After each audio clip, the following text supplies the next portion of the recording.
এই ভিডিওটি শুরু হচ্ছে মুম্বাইয়ের ফোর্ট এলাকা থেকে। এখন ঘড়িতে বাজে রাত 3:30।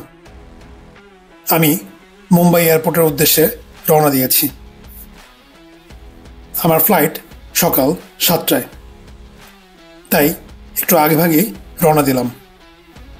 রাতের বেলা মুম্বাইয়ের সড়ক একদম ফাঁকা, তাই একটা নিয়ে চলে এলাম মুম্বাই এয়ারপোর্টে।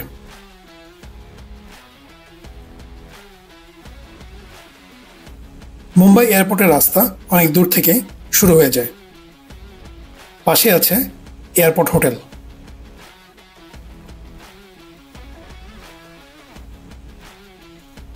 এয়ারপোর্টে ঢুকতেই কিছুটা ট্রাফিকের সামনে পড়লাম। দূর থেকে মুম্বাই এয়ারপোর্টের বিল্ডিংগুলো দেখা যাচ্ছে।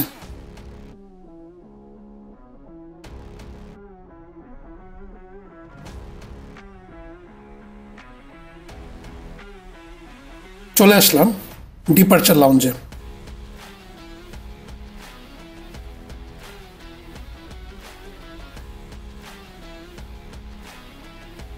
এয়ারপোর্টে ঢুকেই আমার চেক ইন সেরে নিলাম। মুম্বাই এয়ারপোর্টটি বিশ্বমানের এয়ারপোর্ট। এখানে বিশ্বের অন্যান্য উন্নত দেশি এয়ারপোর্টের মতো বোর্ডিং পাস স্ক্যান করেই ঢুকে যাওয়া যায়। চেক ইন করার পরে আমি ডিউটি ফ্রি শপগুলো ঘুরে দেখছি, যেটা এয়ারপোর্টে আমার একটি প্রিয় কাজ। যদিও খুব কম সময় ডিউটি ফ্রি শপ থেকে কোনো কিছু কেনাকাটা করা হয়, তবে ফ্রি পারফিউম ট্রাই করতে আমি কিন্তু কখনোই ভুলি না।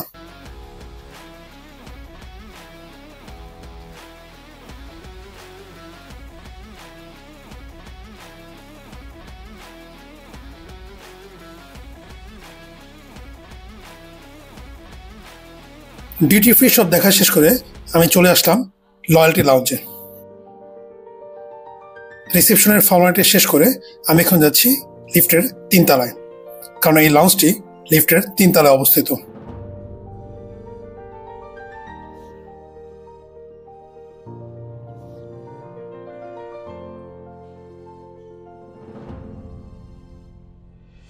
লাউঞ্জে ঢুকিয়ে দেখি এলাহি কারবার। এখানে এত মানুষ। এখন ভোর 6টা বাজে, আর্লি মর্নিং ফ্লাইট, কিন্তু এই আর্লি মর্নিং ফ্লাইটেও এখানে এত মানুষ থাকবে তা আমি ভাবতে পারিনি। বোঝাই গেল এই লাউঞ্জটি বেশ বিজি একটি লাউঞ্জ। প্রচুর মানুষ ফ্লাইটের জন্য ওয়েট করছে। আমি চলে গেলাম ফোর্থ সেকশনে, দেখি কি আছে ফোর্থ সেকশনে। শুরুতেই মেডিটেরিয়ান ব্রেকফাস্ট, অর্থাৎ ব্রেড, সাথে আছে কিছু ইন্ডিয়ান আইটেম।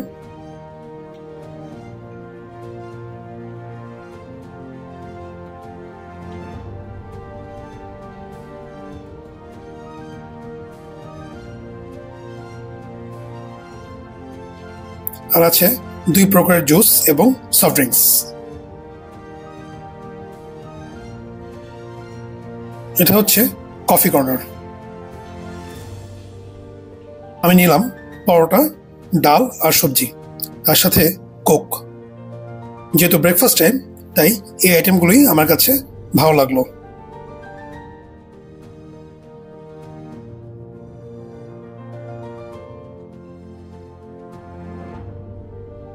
এটা হচ্ছে বার সেকশন।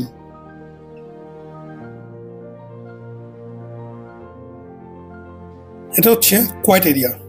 এখানে আপনি চাইলে একটু একাকী সময় কাটাতে পারবেন।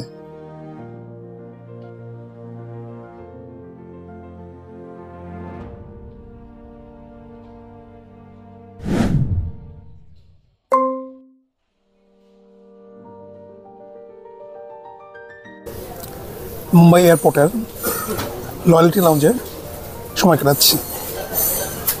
তো এই লাউঞ্জের খাবারগুলো খুবই বেসিক আমার কাছে মনে হয়েছে, কারণ এর আগে তো ইন্ডিয়ার আমি অন্যান্য এয়ারপোর্ট লাউঞ্জে গিয়েছি, কাশ্মীরে গিয়েছি, কলকাতার গিয়েছি। তো সেই তুলনায় আমার কাছে মনে হয়েছে যে এটা খুবই বেসিক স্ট্যান্ডার্ড। খাবারের রেঞ্জে মোস্টলি মহারাষ্ট্রের খাবার, কারণ যেহেতু এটা মহারাষ্ট্রের এরিয়াতে। তবে ইন্ডিয়ার অন্যান্য লাউঞ্জে আমি দেখলাম যে কিছুটা মিক্সড ভ্যারাইটির খাবারটা রাখার চেষ্টা করে, বাট এই একমাত্র launch, this is the only launch যেখানে আমি পাইলাম যে শুধুমাত্র মহারাষ্ট্রের খাবার। সো খাবারটা ভালোই ছিল, নট ব্যাড,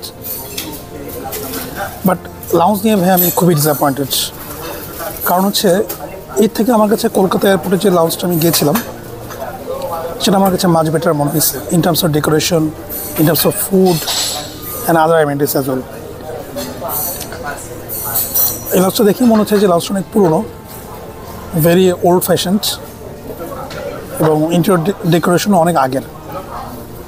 সো মুম্বাই এয়ারপোর্টের হিসাব করলে এই লঞ্চটার প্রতি আরেকটু টেক কেয়ার করা উচিত। আর আপনাদের যাদের প্রায়োরিটি পাস কিংবা লঞ্চ কি অ্যাক্সেস আছে তারা চাইলে মুম্বাই থেকে ট্রাভেল করার সময় এই লঞ্চটা ব্যবহার করতে পারবেন। আশা করি ভালো সময় কাটবে।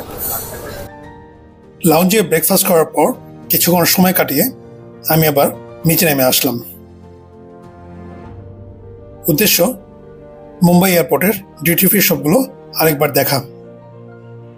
মুম্বাই এয়ারপোর্টে অনেকগুলো ডিউটি ফ্রি শপ আছে। এখানে কিছু ভেন্ডিং মেশিনও আছে।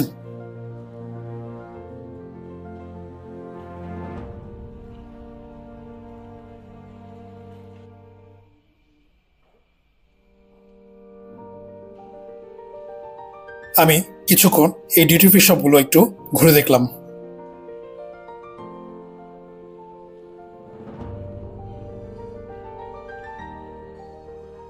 মুম্বাই এয়ারপোর্টটা ছোট হলেও বেশ সাজানো গোছানো।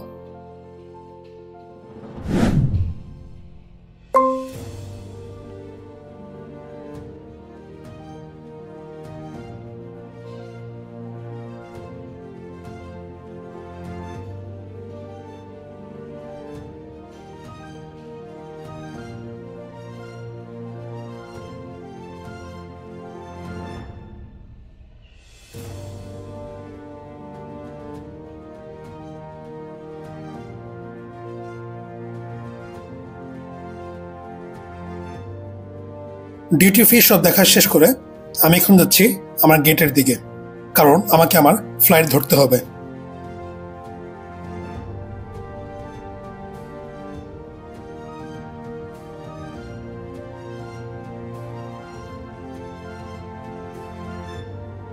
এটাও মুম্বাই এয়ারপোর্টের আরেকটি লাউঞ্জ। এখানে আপনি চাইলে কিছু টাকার বিনিময়ে সময় কাটাতে পারবেন। এখানে স্লিপিং পডও আছে।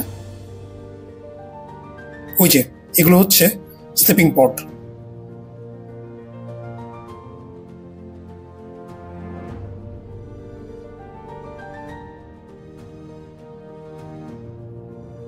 হাঁটতে হাঁটতে আমার গেটের দিকে যাচ্ছি।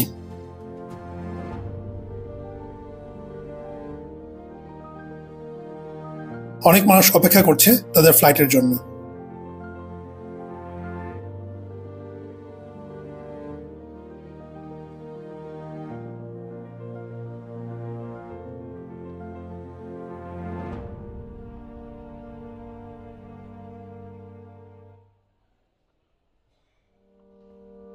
চলে আসলাম আমার গেট 48-এর দিকে।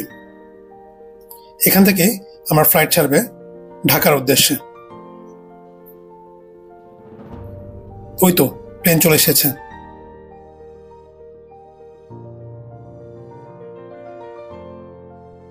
প্লেনে চড়ে বসলাম। কিছুক্ষণ পরেই আমার ফ্লাইটটি ছেড়ে দিল।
মুম্বাই এয়ারপোর্ট এবং লয়টে লাউঞ্জের এই ভিডিওটি আপনাদের কেমন লাগলো তা কমেন্ট করে জানাতে ভুলবেন না। ভিডিওটি ভালো লাগলে লাইক দিন, ফ্রেন্ডস এবং ফ্যামিলির মাঝে শেয়ার করুন এবং সাবস্ক্রাইব করবেন। দেখা হবে পরের ব্লগে।